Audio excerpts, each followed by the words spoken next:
পুনরায় ঘটে গেল মর্মান্তিক দুর্ঘটনা। কারখানায় দুর্ঘটনায় মৃত্যু হলো শ্রমিকের। জানা যায়, মঙ্গলবার জামুরিয়ার শেখপুর এলাকায় অবস্থিত একটি বেসরকারি কারখানায় কর্মরত অবস্থায় দুর্ঘটনায় মৃত্যু হয় এক শ্রমিকের। মৃত শ্রমিকের নাম কেশব বাউরি। তিনি জামুরিয়ার চুরুলিয়ার বাসিন্দা বলে জানা গেছে। এই ঘটনার পর উত্তপ্ত পরিস্থিতির সৃষ্টি হয় কারখানা চত্বরে।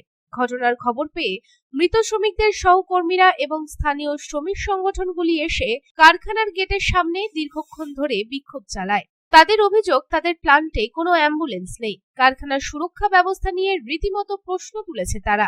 তাদের দাবি, মৃত শ্রমিকের পরিবারকে সঠিক ক্ষতিপূরণ দিতে হবে।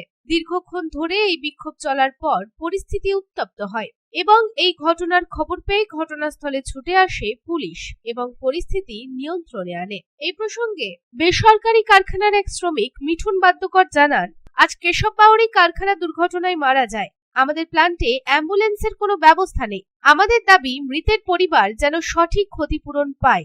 প্ল্যান্টে একটা আমাদের ভাই কর্মী, সে মানে সকালে 7টায় হয়তো, আর আগেও আমি 8টায় ডিউটি আছি, টাইম ঠিক মতো হয়তো বলতে পারছি না, সে অ্যাক্সিডেন্ট হয়ে মারা গেছে। কি নাম?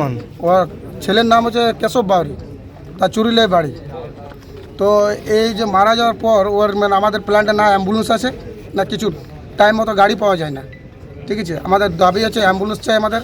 তার ঘর পরিবার আছে, সে পরিবারকে ঠিকঠাক মতো তাদের দাবি দেবে যেন পুরো হয়। ম্যানেজমেন্টে কেউ আমাদের সামনে আসেনি। আচ্ছা, ঠিক আছে, আমাদের সঙ্গে কোনোরকম কথা বলেনি। আমাদের দাবি বলতে যে ঘরের ওরা যে মা আছে তাদেরকে সামনে কথা বলে আমরা দাবিটা রাখবো। এখন আমি তো ওয়ার্কার, আমি একটা দাবি বলে দেবো, সেটা তো হয় না। ও ঘরের লোককে বা আমাদের আরও সঙ্গী আছে, সবাই মিলে আমরা কথা বলবো, বসবো কোম্পানির সাথে। আমরা কোনো লড়াই ঝগড়া চাই না। যে মানুষ চলে গেছে ওকে তো ফেরত আনতে পারা যায় না, এটাও জানি, কিন্তু আমরা চাই যে একটু ঠিকভাবে যেন বিচার হয়। জামুরিয়া থেকে তারকনাথ মণ্ডলের রিপোর্ট, পাবলিক টাইমস।